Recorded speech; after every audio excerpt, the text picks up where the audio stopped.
Hey guys, Richard here for AndroidCentral.com, and this is the Lenovo Yoga Tablet 10.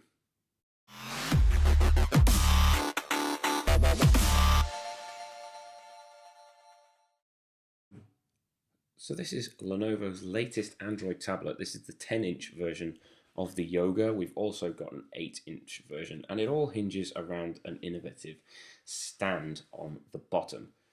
So we'll take a quick look at that now. Beneath the stand is a micro SD card slot and a SIM card slot. The back of it's got kind of a scratchy finish, but the stand itself is metal and it feels quite sort of heavy and quite well made. Around the side here, we'll notice how thin the tablet is. We've got a standard micro USB port for charging and a big on-off button. Around the other side, we have the headphone jack in the kind of end of the stand and the volume rocker just above it. So it's quite an unusual shape. And very unusually, we've got the camera here in the bottom corner as opposed to the top. So I'm not too sure on that one. We'll have to see. But all in all, it's not the worst tablet design and construction-wise. So we'll fire on the display, which is a 1280 by 800 panel. It is a little low on resolution, and we're running Android 4.2.2 Jelly Bean here, which has been kind of customized a little bit with Lenovo's own software. It's a very sort of iOS-esque launcher. There is no app drawer. You just keep scrolling through the screens and you come through all your apps.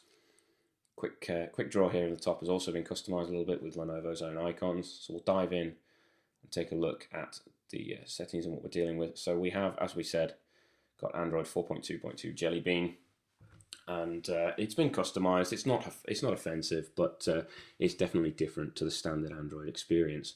One cool thing we've got here is a scheduled power on and off the tablet, so you can actually tell the Yoga when you want it to turn on and off in the morning and the evening, which is pretty handy.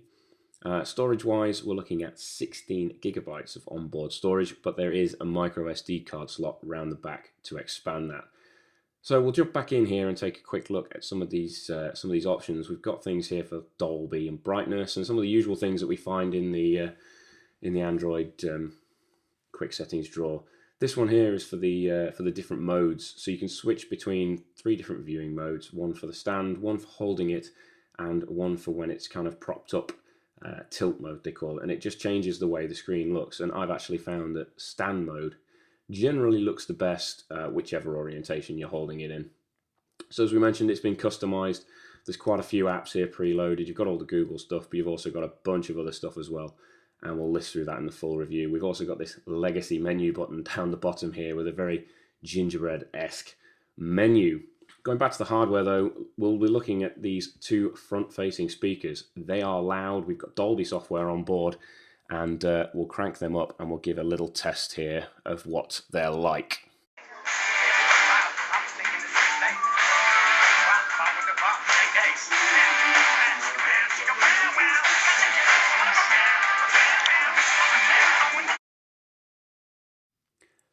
So we've got it here in tilt mode as well, one of the other modes, more comfortable for typing. You just literally lay it down, kind of upside down, propped up on the stand, and it's a great angle for typing on. And the third is this hold mode, where you're kind of gripping from the stand to read books, magazines, web content. It's a little awkward though, because obviously the weight is very one-sided on the Yoga 10. What else have we got? Dolby software. So obviously we've heard the speakers. They're very loud. They're very good for watching videos on, listening to music, especially with them being front-facing. And this is kind of what helps with it. So we've got a bunch of different presets for music and videos, and we can just turn it on and off quite easily. The last thing to look at, the camera. We've mentioned before, it's kind of in the bottom corner. It seems to make taking photographs quite awkward because you're having to sort of tilt the tablet up a little bit, but we'll take a lot more look in full review. That's a very quick look at the Lenovo Yoga 10.